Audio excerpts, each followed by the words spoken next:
ഭയങ്കര പെർഫോമൻസ് ആയിരുന്നു. ഇങ്ങനെയും ആളുകൾ ഡോക്ടറിന്റെ ആ ക്യാരക്ടർ എടുത്തതൊക്കെ തന്നെ ഭയങ്കര പെർഫോം ചെയ്തിട്ടുണ്ടായിരുന്നു. എന്താ പറയാനുള്ള ഫാമിലി ആയിട്ട് കാണാൻ പറ്റുന്ന ഒരു മൂവിയാണോ എങ്ങനെയാണ് ഇത് ഫാമിലിയെ നമ്മൾ എങ്ങനെയാണ് ഓപ്പണായിട്ട് നമ്മൾ ഫാമിലിയെ കാണുന്നതനുസരിച്ചിരിക്കും.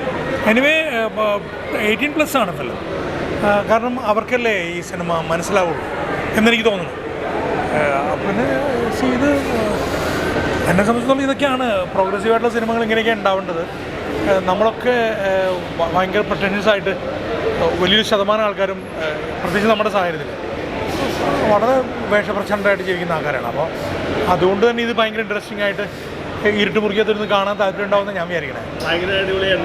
ഇപ്പോഴത്തെ പിള്ളേർക്ക് ഇതിനെ കുറിച്ചൊക്കെ അറിയാൻ പറ്റുമായിരിക്കും. പക്ഷേ നമുക്ക് ഈ ഇപ്പോൾ 90s 80s ആളുകൾക്ക് അല്ലെങ്കിൽ 2K കിഡ്സിലും മിക്കവാറും അറിയാൻ പറ്റും. ഒരു എക്സ്പീരിയൻസുകൾ ഉണ്ടാവും. അപ്പോൾ ഇത് പിന്നെ ഞാൻ പറയുമ്പം 18+ ആവുന്നതിന് കാരണം ഒരിക്കലും അങ്ങനെയല്ലല്ലോ. ഇത് സ്പായെക്കുറിച്ച് പറയുന്ന സിനിമ, അതിൽ കുറച്ച് സീക്വൻസുകൾ ഈ ഹാപ്പി എൻഡിങ് എന്നുള്ള സംഭവം കുറച്ചുകൂടി നമ്മളങ്ങനെ തുറന്നു വയ്ക്കാത്തത് കൊണ്ടുള്ള പ്രശ്നം മാത്രമാണ്. അതർവൈസ് ഈ സിനിമയ്ക്ക് എന്താ ഒരു കുഴപ്പമില്ല. നമ്മളീ പറയുന്ന പോലെയുള്ള ന്യൂഡിറ്റി ഒന്നും കാണിക്കുന്നില്ലല്ലോ, ഒരിടത്ത് പോലും കാണിക്കുന്നില്ല. പിന്നെ എൻ്റെ ധ്വനിപ്പിക്കൽ, അതാണ് ഡയറക്ടറുടെ ബ്രില്യൻസ്. പിന്നെ ബ്രിഡ്ഷാൻ്റെ സിനിമകൾക്കെല്ലാം അത്തരത്തിലുള്ള ചലഞ്ചുകൾ ഉണ്ടായിട്ടുണ്ടല്ലേ.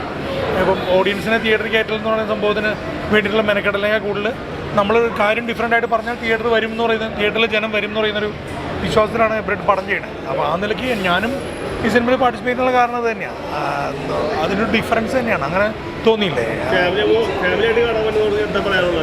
എനിക്ക് ശരിക്കും പറഞ്ഞാൽ പാരൻസ്, ഫാമിലി 18+ ആയിട്ടുള്ള ആൾക്കാർ വന്ന് കാണുമ്പോൾ എനിക്ക് തോന്നുന്നു നമ്മുടെ ഉള്ളിലുള്ള കുറേ പ്രിറ്റൻഷ്യസ്നെസ് ഇല്ലേ, നമ്മുടെ കുറേ വേഷപ്രശ്ന പരിപാടി, ഇതിൽ ഞാൻ എവിടെ നിൽക്കണമെന്നൊക്കെ ആലോചിക്കാൻ പറ്റുന്നത്. ഞാനങ്ങനെ ആലോചിച്ചു.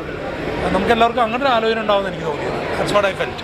ആൻഡ് ഓഫ് കോഴ്സ് കുറച്ചുകൂടെ ഒന്ന് ഓപ്പൺ ആവും. നമ്മൾ കുറച്ചുകൂടെ ഒന്ന്, ഞാൻ നേരത്തെ പറഞ്ഞല്ലോ, നമുക്ക് കുറച്ചുകൂടി ഒന്ന് ഇതൊക്കെ ഇതിൻ്റെ ഒരു സൗന്ദര്യാത്മകതയെ ഇതിൻ്റെ ഒരു ഹാപ്പിയാണ് ഈ പരിപാടി. അപ്പോൾ പിന്നെ സ്പാ എന്ന് പറയുന്നത് മോശം ആയിട്ടുള്ള സംഗതിയല്ല. പ്രൊഫഷണൽ സ്പാസിലൊക്കെ പോയി എക്സ്പീരിയൻസ് ചെയ്യണം. പിന്നെ നമുക്കിതിനെക്കുറിച്ചൊക്കെ പകുതി അറിയുള്ളൂ. പകുതിയുള്ള അറിവ് വെച്ചിട്ടാണ് നമ്മളെല്ലായ്പ്പോഴും ഇടപെടാറ്. അപ്പോൾ ഇത് എബ്രിഷേൻ്റെ സ്പായാണ്. യഥാർത്ഥ സ്പായിൽ ഇങ്ങനെയാണോ നടക്കണമെന്ന് ചോദിച്ചാൽ പലതും നടക്കുന്നുണ്ട്. വളരെ പ്രൊഫഷണൽ ആയിട്ടുള്ള സ്പാസ് ഉണ്ട്. അപ്പോൾ സ്പാ ഇതാണെന്ന് ധരിക്കരുത് ആരും. അത് മാത്രമേ ഉള്ളൂ റിക്വസ്റ്റ്.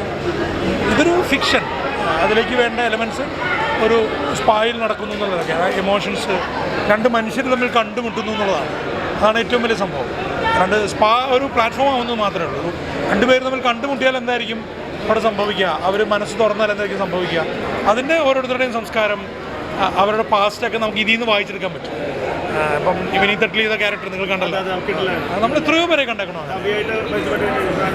അതെ, അതുപോലെ തന്നെ ഞാൻ ചെയ്തിട്ടുള്ള ക്യാരക്ടർ ഓഫ് കോഴ്സ് നമ്മുടെ പ്രശാന്ത് അലക്സാണ്ടറും മേഘയും കൂടെ ചെയ്ത ആ ഫാമിലി, അത് നമ്മുടെ നാട്ടിലെ ഒരു ഫാമിലിയുടെ കറക്റ്റ് ക്രോസ് സെക്ഷൻ അല്ലേ. അതെ അതെ അതെ. മാധുചേട്ടനും നമ്മുടെ രാധിക ചെയ്ത റിയയുടെ ക്യാരക്ടർ. പിന്നെ എനിക്ക് പെട്ടെന്ന് ഇത് ജനങ്ങൾക്ക് കണക്റ്റ് ആവുക പ്രശാന്ത് അലക്സാണ്ടറുടെ ഫാമിലിയാണ്. നമ്മളൊക്കെ ഭയങ്കര പ്രൊട്ടൻഷ്യസ് ആവുകയും എന്നാൽ അപ്പുറത്ത് നടക്കുന്നു ഒളിഞ്ഞു നോക്കാൻ എപ്പോഴും താല്പര്യമുള്ളവരൊക്കെയാണ് നമ്മൾ. എസ്പെഷ്യലി നമ്മുടെ നാടിൻ്റെ ഒരു സംസ്കാരവുമൊക്കെ ബന്ധപ്പെട്ട്, നമ്മളിത് സംസ്കാരം എന്ന് പറഞ്ഞാൽ വിളിക്കാം അത്രേ ഉള്ളൂ. പക്ഷേ നമ്മുടെ മനസ്സിൽ വേറെ ഒന്നാണ്. അപ്പോൾ എപ്പോഴും ഒരു ഹിഡൻ അജണ്ടകൾ നമ്മുടെ മനസ്സിലുണ്ടെന്നാണ് ഈ സിനിമ പറയുന്നത്. അപ്പോൾ കാണാത്തവർക്ക് വേണ്ടിയിട്ടാണ് ഇത്രയും പറഞ്ഞത്. എനിവേസ് ഇത് വളരെ രസമുള്ള എക്സ്പീരിയൻസ് ആണ്. 2 മണിക്കൂർ മനസ്സറിഞ്ഞ് ചിരിക്കാം, നമുക്ക് നമ്മുടെ ഉള്ളിലേക്ക് നോക്കാൻ പറ്റും.